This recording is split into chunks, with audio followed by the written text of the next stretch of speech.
Assalamualaikum warahmatullahi wabarakatuh. Perkenalkan saya Ifwan Abdi Nenggolan, calon guru penggerak angkatan 11 dari SMP Negeri 2 Sorkam Kabupaten Tapanuli Tengah. Di sini saya tidak sendiri, saya bersama rekan guru saya yaitu Ibu Lisna Pasaribu mengampu pelajaran bahasa Indonesia. Di sini kami akan melakukan praobservasi. Baik, selamat pagi Bu Lisna. Baik, Pak. Bagaimana kabarnya Bu? Baik, sehat. Sehat ya hari ini ya Bu. Jadi hari ini kita akan melakukan praobservasi. Sebelum nanti kita melakukan observasi dan pasca observasi untuk minggu depan ya. Jadi adapun tujuan kita melakukan supervisi atau observasi kelas ini untuk mengetahui dan mengevaluasi jalannya proses pembelajaran yang akan Ibu lakukan sehingga nanti pada saat pembelajaran Ibu akan melakukan hasil yang terbaik pada peserta didik. Seperti itu ya Bu ya. Ya. Ada beberapa pertanyaan yang akan saya ajukan kepada Ibu, yaitu yang pertama, apa tujuan pembelajaran yang hendak Ibu capai dalam observasi ini? Ya.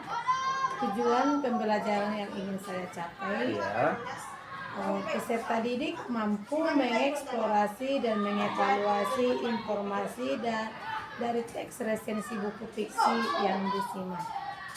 oke. Jadi di sini nanti siswa dapat mengeksplorasi dan mengevaluasi dari resensi buku ya Bu ya. Iya. Di akhir pembelajaran siswa dapat mengeksplorasi dan mengevaluasi. Oke, yang kedua Bu, di sini area dikembangkan, apa yang ingin Ibu kembangkan atau bagaimana dengan area pengembangan yang Ibu ingin capai?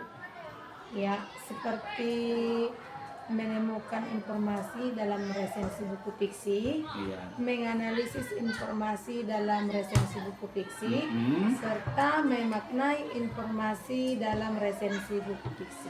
Iya, ada beberapa ya yang mau Iya. dikembangkannya Bu. Jadi sekarang pertanyaan berikutnya, bagaimana dengan strategi pembelajaran yang akan Ibu lakukan di kelas nanti?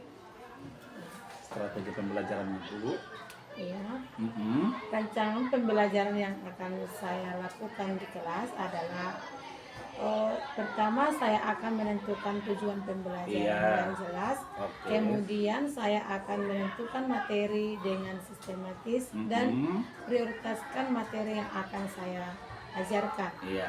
Kemudian saya akan menggunakan metode pembelajaran berdiferensiasi. Iya, Bu. Berdiferensiasi ya. Ya, dengan metode diskusi kelompok, tanya jawab dan penugasan. Iya Bu. Di sini Ibu akan melakukan berdiferensiasi ya, Iya. mengelompokkan siswa sesuai dengan minat dan bakatnya ya Bu ya. Iya.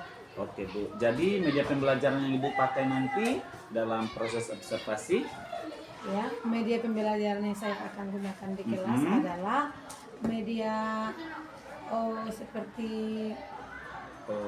penggunaan Infocus. iya, penggunaan fokus, laptop, Laptop, video pembelajaran, ada video pembelajaran ya Bu ya. ya, Mhm. dan serta buku lah. buku, Iya. buku-buku fiksi ya Bu Iya, ya, dengan- yang menunjang pembelajaran mereka begitu ya Bu. Iya, dengan menentukan suara dengan gambar gitu, Pak. Oh iya Bu, sangat bagus sekali itu. Terus yang ini penilaiannya Bu, Ibu menggunakan penilaiannya tesnya bagaimana? Penilaian yang saya gunakan yakni Mhm. penilaian hasil pelajaran siswa ini seperti Ya. penilaian autentik, penilaian Diri ya, sikap ya. iya, dan penilaian berbasis portofolio. Portofolio. Berarti nanti tesnya tertulis berupa portofolio ya. Iya, Mereka meresensi sebuah buku begitu ya Bu ya. iya. Oke, jadi nih Bu, kira-kira kapan Ibu melakukan supervisi atau observasi kelas ini?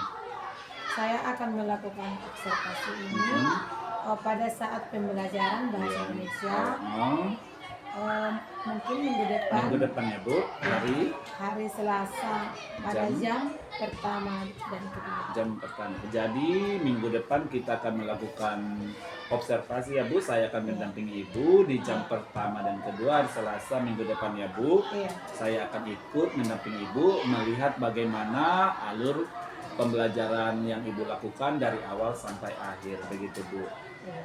Jadi Bu, setelah kegiatan nanti kita melakukan observasi ini, dan pra-observasi dan observasi. Kita akan melakukan kegiatan terakhir yaitu pasca observasi, dan kita akan mengevaluasi hasil dari observasi yang telah Ibu lakukan. Seperti itu, Bu. Iya. Nah, Bu, sudah cukup jelas ya untuk pra-observasi yang kita lakukan ini, Bu. Sudah? Iya, Pak. Oke, baik, Bu. Jadi cukup sekian.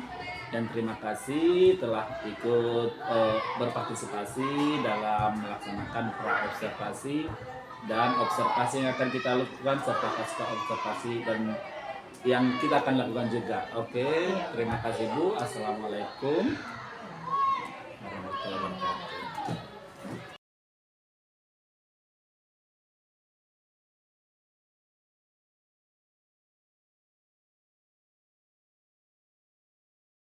Selamat pagi anak-anak.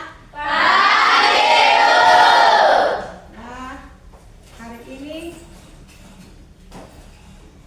kita belajar seperti mana biasanya.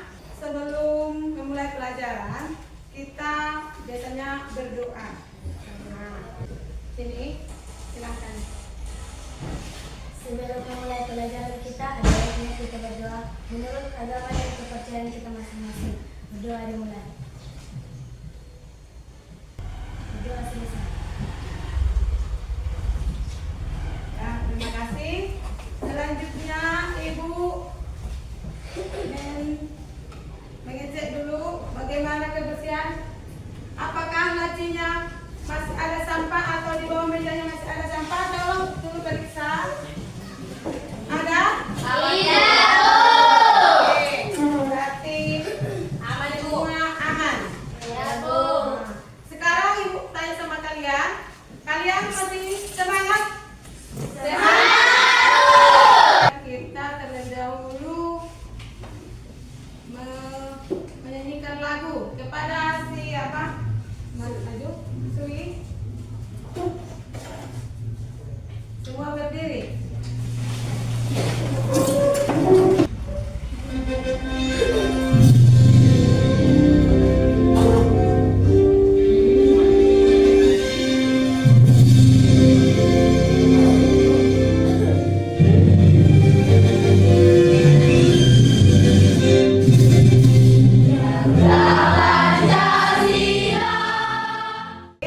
Kita sebelum memulai pelajaran kita ulangi apa dulu?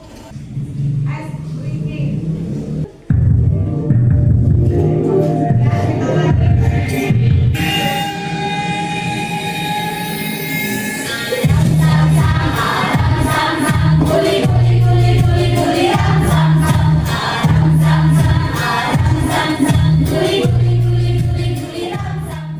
Anak.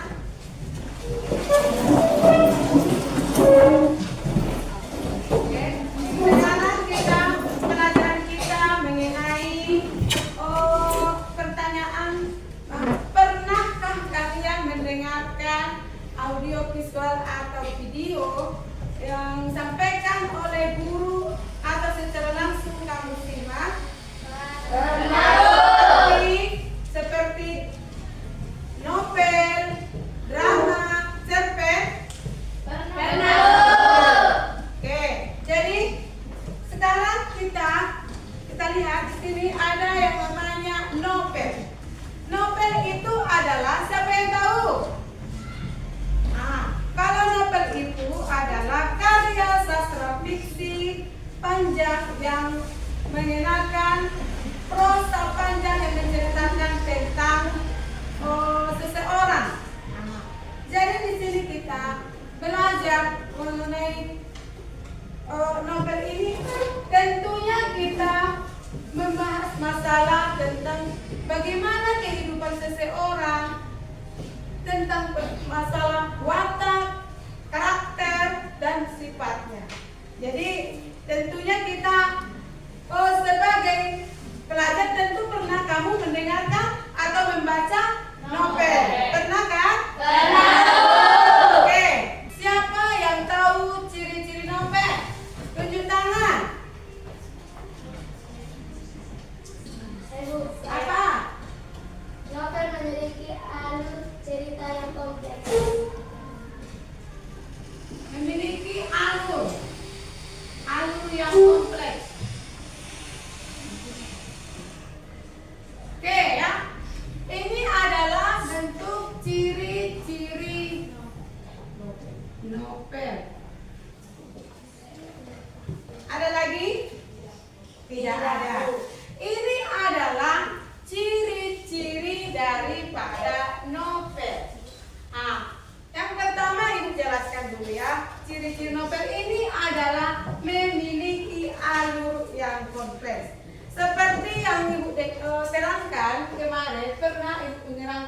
itu memiliki alur yang kompleks, itu adalah alurnya berbeda, alur jalan ceritanya.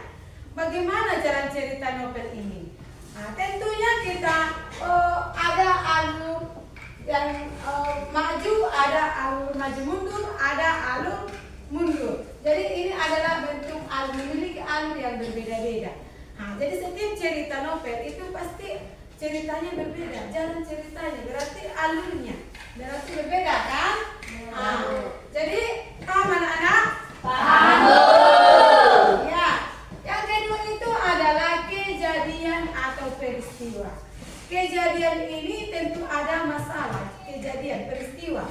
Ada kejadian, berarti seperti ada novel membahas tentang seperti apa tentang novel di situ. Contohnya Laskar Pelangi. Nah, jadi di situ contohnya bagaimana ceritanya, bagaimana kejadiannya. Nah, di situ kan? Jadi jelaskan di situ bagaimana peristiwanya. Apakah seperti bagaimana yang dialami oleh tokoh tersebut, kejadian yang dialaminya. Yang ketiga itu novel memiliki banyak tokoh. Ya, tentu novel ini memiliki banyak tokoh. Contohnya ada tokoh utama, ada tokoh pendukung, ada tokoh apalagi pembantu. Jadi tokoh ini banyak. Contohnya siapa, ada orang tua, ada teman, dan banyak lagi. Ada pemeran utamanya tadi. Berarti itu termasuk dalam tokoh. Siapa saja namanya yang terdapat ada di dalam cerita itu, itulah termasuk daripada tokoh. Tokoh di dalam sebuah cerita novel. Dan juga memiliki karakter yang berbeda-beda. Tentu seperti kalian itu. Jadi di antara anak-anak ibu sekalian yang ada di kelas ini, tentu kalian berbeda-beda karakter, berbeda-beda sifat, semua berbeda-beda. Nah, jadi begitu juga dengan novel memiliki tokoh dan juga karakter. Nah, apalagi latar. Iya, latar yang beragam. Beragam itu maksudnya adalah bermacam. Nah, itu adalah latar, ada latar tempat, ya kan? Ada latar waktu, ada latar suasana. Contohnya, siapa yang tahu kalau contohnya latar tempat? Berarti tempatnya bisa saja di ruangan kelas, ya kan? Bisa saja di hutan, bisa lagi di lapangan sekolah, bisa lagi di mana-mana saja boleh diletakkan latar. Terus yang namanya latar suasana. Ada suasana. Bagaimana latar suasana? Seperti lagi hujan, apalagi? Ya, lagi kemarau, sunyi, apalagi? Gelap. Apalagi? Siapa lagi yang tahu?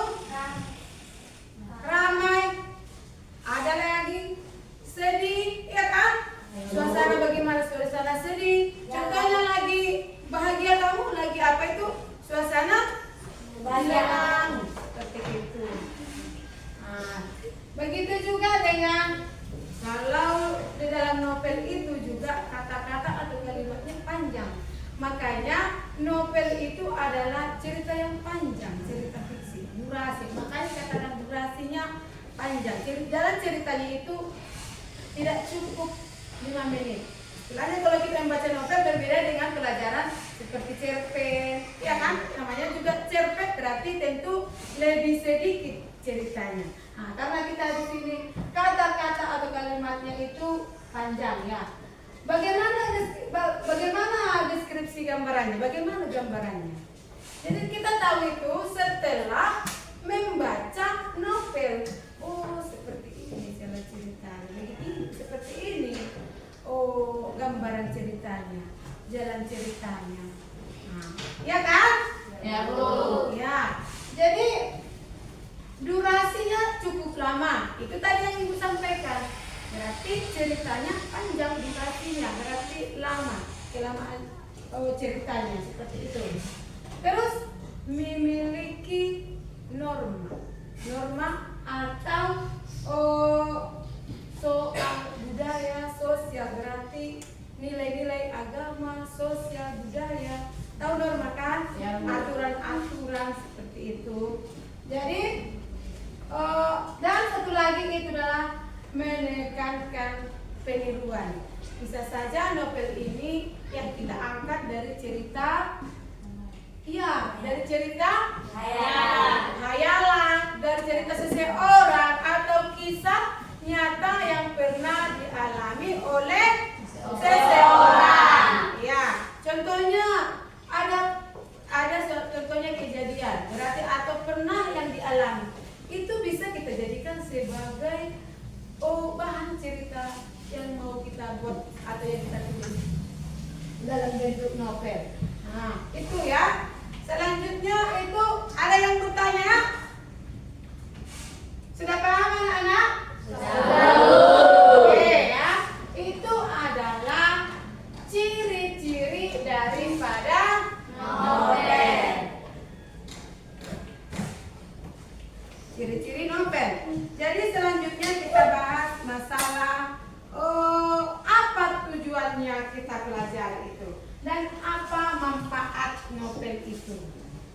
Nah, tahu manfaat? Atau kegunaannya? Kegunaan. Oke. Siapa yang tahu kegunaan daripada novel? Oke. Sebagai hiburan. Iya, coba tuliskan ke depan. Iya.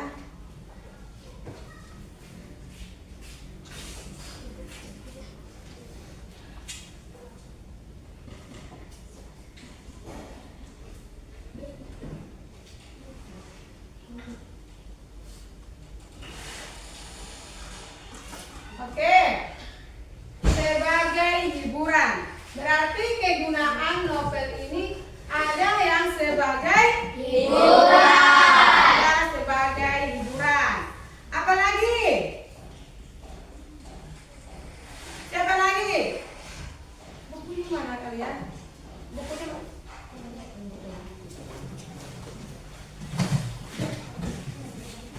Sebagai apa lagi?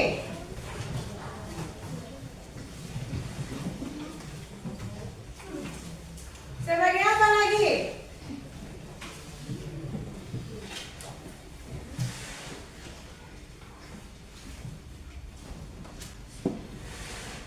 Sebagai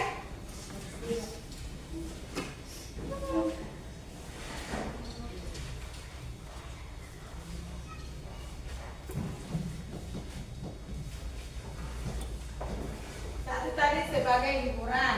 Yang kedua sebagai siapa? Coba tepuk tangan. Dapat memberikan ajaran agama. Iya, tulis.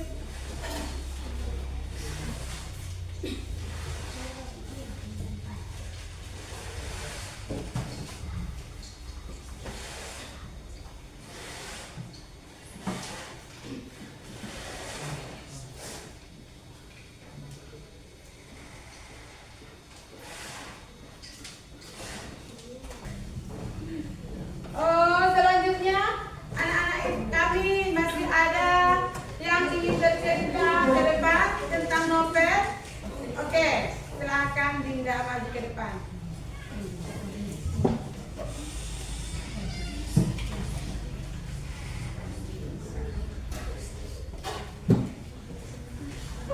Nomor 2 dan William. Suara hati Dilan. Ya, contoh novel yang kamu ingin sampaikan itu yang berjudul novel Dilan. Ya, Dilan tidak ditangkap atas kasus pembunuhan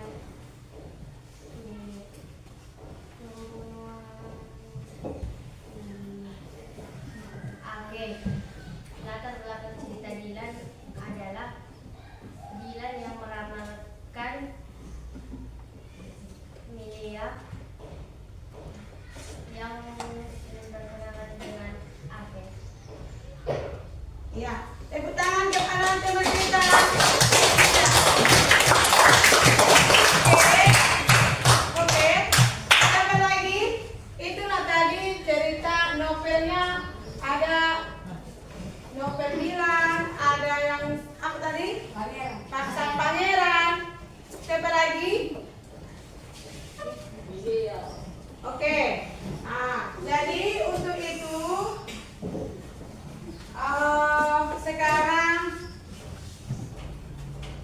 Sekarang kita melihat atau menonton suatu tayangan video.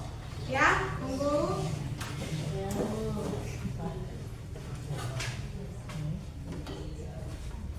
Kepada kami perhatikan dan simak.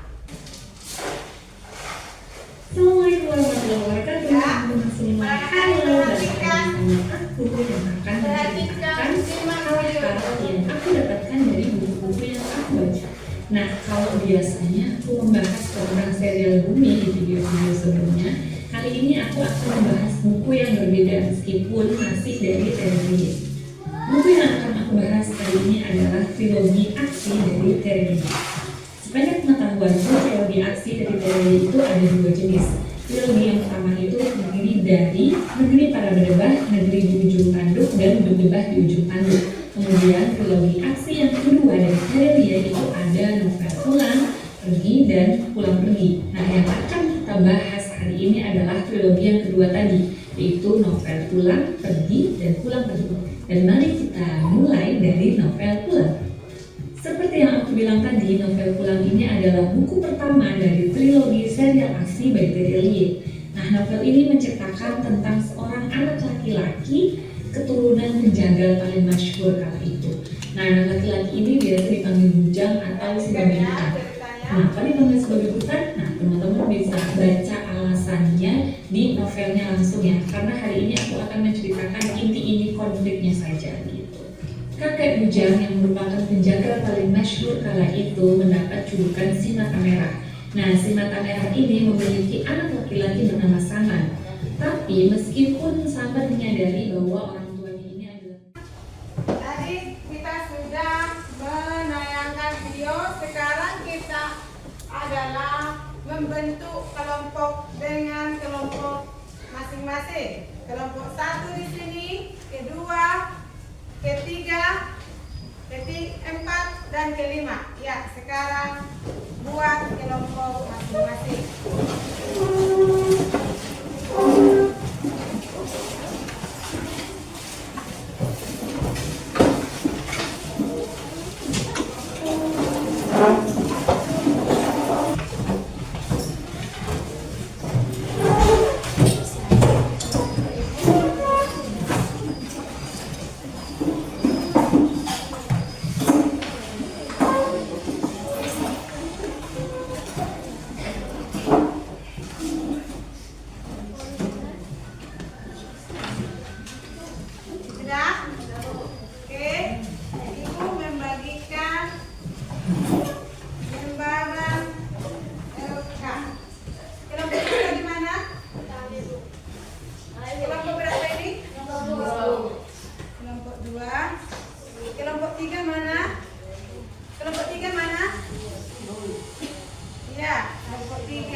Irfan, Irin, Daniel, Nain, Kadan.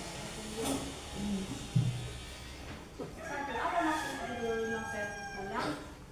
Maksud judul novel Pulang memiliki makna untuk kembali kepada kewasaan yang maha tinggi dan kemakmuran hati dan jiwa. Novel ini juga mengajak pembaca untuk meluapkan perasaan dan emosi yang sering dialami, serta untuk memaafkan dan menerima masalah. Ada lagi? Ada yang ingin bertanya Ada yang ingin bertanya? Tidak, Bu. Ada yang ingin ditanyakan? Tidak, Bu. Oke. Tidak ada? Tidak, Bu. Ya. Ya, silahkan duduk.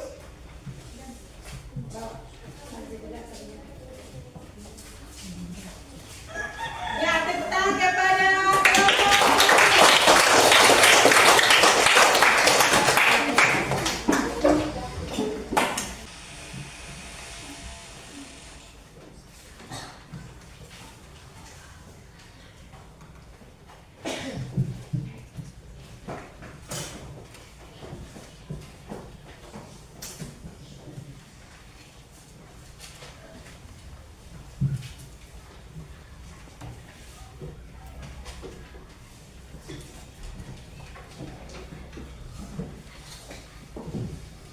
Baiklah, sekarang Ibu membacakan hasil atau nilai dari setiap masing-masing kelompok. Yang pertama, nilai dari kelompok 4. Ibu beri nilai 80. Tepuk tangan.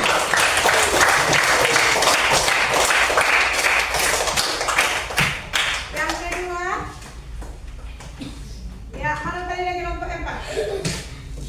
Ya. Yang kedua, saya beri nilai kepada kelompok 5, yaitu dengan nilai 85. Kenapa saya memberikan 85? Itu adalah masih ada penulisannya yang kurang tepat. Oke, kepada kelompok 5 kami nih. Ya, tepuk tangan kepada kelompok 5.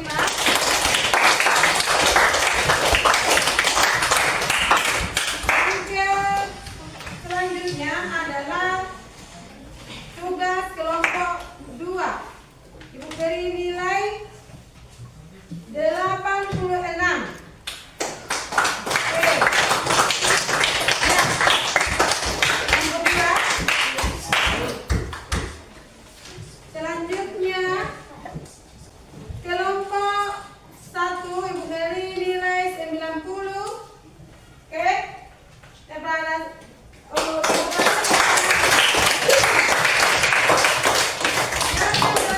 adalah kelompok 3. Ibu beri nilai 95.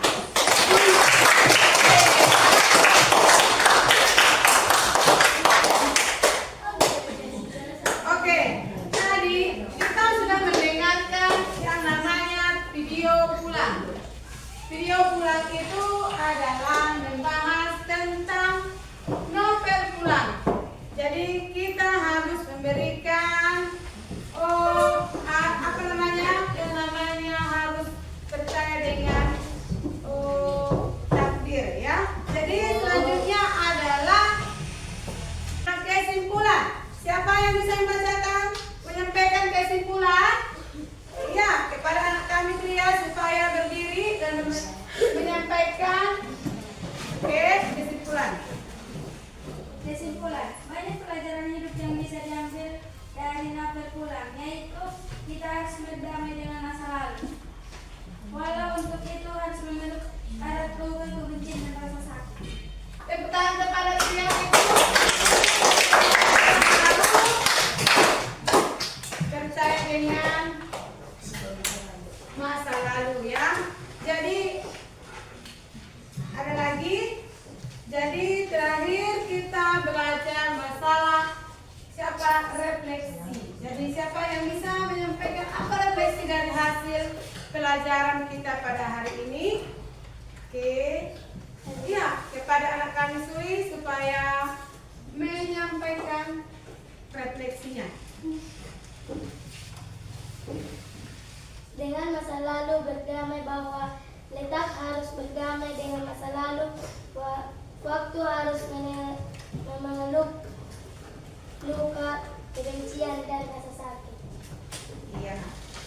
Tuh ya, berarti refleksi kita harus berdamai dengan masa lalu.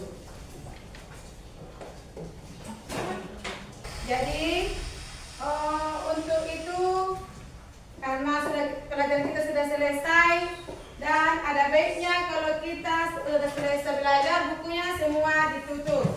Simpan. Oke, simpan bukunya. Simpan bukunya. Sudah disimpan? Oke. Seperti biasanya, sudah ya? Seperti biasanya. Ya, selamat siang.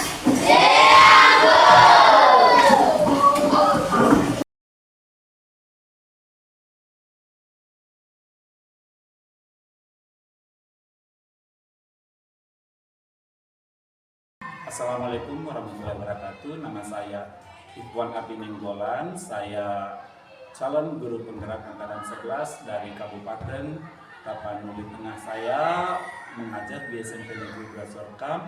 Saya di sini tidak sendiri, saya ditemani oleh ibu guru yang telah diobservasi, yaitu Ibu Lisna Pasaribu, dengan Bapak pengajar praktik, yaitu Bapak Sukenda Sipahuta. Baik, di sini saya akan melakukan pasca observasi terhadap pembelajaran atau yang telah dilakukan oleh Ibu Lisnawati Pasaribu sekitar seminggu yang lalu. Untuk itu di sini kami akan mengajukan beberapa pertanyaan untuk mengevaluasi atau menilai bagaimana jalannya pembelajaran yang telah dilakukan oleh Ibu Lisnawati sebagai coaching dalam observasi ini. Oke, pertanyaan yang pertama, Ibu, bagaimana perasaan Ibu telah melakukan pembelajaran yang saya observasi minggu lalu? Pak, terima kasih Pak. Perasaan saya waktu memberikan pembelajaran pada minggu yang lalu, Iya. itu saya sangat senang dan anak-anak juga menerima apa yang kita sampaikan kita. Ibu, jadi Ibu sudah merasa lega ya, senang kalau melakukan observasi atau pembelajaran di kelas bersama dengan saya sebagai coachingnya gitu ya Bu ya, sebagai coach. Baik Ibu, untuk pertanyaan selanjutnya di sini mengenai area pengembangan. Area pengembangan apa yang Ibu lakukan dan bagaimana langkah-langkah Ibu supaya pembelajaran berjalan dengan baik? Area pengembangan yang saya buat Pak, yang pertama itu menemukan informasi dalam presensi buku fiksi, menganalisis informasi dalam presensi buku fiksi, Ya. serta memaknai informasi dalam presensi buku fiksi.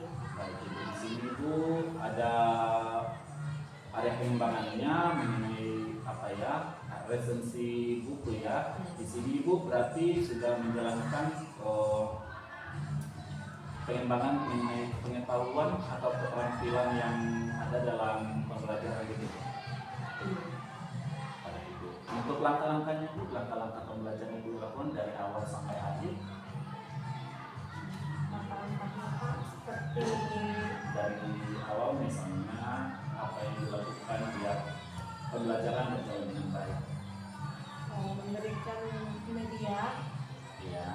istilahnya media pembelajarannya itu seperti menayangkan video supaya anak-anak lebih termotivasi, lebih memahami apa yang ditonton, apa yang dilihatnya, seperti bagaimana cara membuat apa yang kita resensi buku.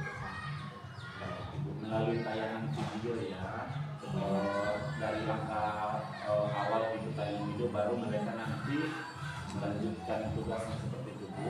Ya, atau serta memberikan pelajaran lagi tambahan dari bacaan. Dengan buku bacaan. Baik Ibu, selanjutnya di sini kan biasanya kalau kita mengajar pasti ada hambatan nih atau kendala yang kita hadapi pada saat proses pembelajaran. Menurut Ibu kendala atau kekurangan atau hambatan yang Ibu rasakan pada saat melakukan pembelajaran itu apa saja Bu? Mungkin saja saya Pak membuat banyak siswa tidak terlibat, seperti misalnya saya membagi kelompok berdasarkan gaya belajar masing-masing, seperti Gaya belajar itu ya Bu ya. Iya, biasanya memang ada 3 gaya belajar itu Bu. Ibu harus bagi itu biasanya ya Bu ya. iya. Berarti kendala itu di sini dalam pembagian kelompok ya. Ada yang tidak aktif, ada yang aktif sehingga proses pembelajaran kurang maksimal seperti itu. Untuk itu CT pembelajaran memang ada hambatan atau kendala. Jadi apa yang Ibu lakukan pada pembelajaran kedepannya supaya kekurangan atau kendala yang Ibu hadapi ini bisa teratasi dengan baik? Misalnya Pak, Iya, misalnya kan tadi kan kendalanya dalam pembagian kelompok. Di tiap kelompok itu ada saja siswa yang tidak aktif sehingga hanya mengandalkan 1 atau 2 orang seperti itu. Iya. Jadi nanti solusi Ibu apa yang Ibu lakukan untuk membuat siswanya jadi aktif gitu? dengan Iya, dalam pembagian kelompok mungkin. iya Pak, terus bagaimana cara supaya anak-anak itu lebih aktif lagi? Iya. Ibu nanti supaya anak-anak itu aktif gunakan kelompoknya gitu sesuai dengan kemampuannya gitu. Berarti sesuai dengan gaya belajarnya lah gitu ya Bu ya. Jadi mereka biar bisa aktif dalam pembelajaran, tidak hanya bergantung sama 1 orang saja seperti itu Bu. Baik Bu, untuk itu nanti untuk proses kedepannya kapan Ibu melakukan pelajarannya? Apakah secepatnya atau untuk apa Ibu perlu bimbingan lagi seperti itu? Apakah beberapa minggu untuk mengatasi solusi yang masalah yang Ibu hadapi ini? Kapan rencananya Ibu melakukan pembelajaran untuk menghilangkan kendala ini ya, kekurangan ini? Minggu depan mungkin saya laksanakan itu minggu depan Pak, di jam hari Selasa. Baik, Selasa mungkin jam minggu pertama. depan ya Iya. sekitar. Iya baik Bu. Tapi kalau Ibu perlu misalnya arahan atau bimbingan, kita bisa berbagi seperti itu ya Bu ya. Baik Ibu, untuk pertanyaan selanjutnya di sini Ibu akan melakukan perubahan terhadap masalah atau kendala yang Ibu hadapi. Solusinya dengan mengelompokkan sesuai dengan gaya belajar anak seperti itu atau kemampuan anak seperti itu ya Bu ya. Untuk itu saya harapkan di pembelajaran berikutnya Ibu lebih baik lagi supaya siswa terlihat aktif dalam pembelajaran. Nanti kalau Ibu masih ada kendala atau kekurangan, Ibu bisa berbagi cerita menghubungi saya seperti itu. Iya.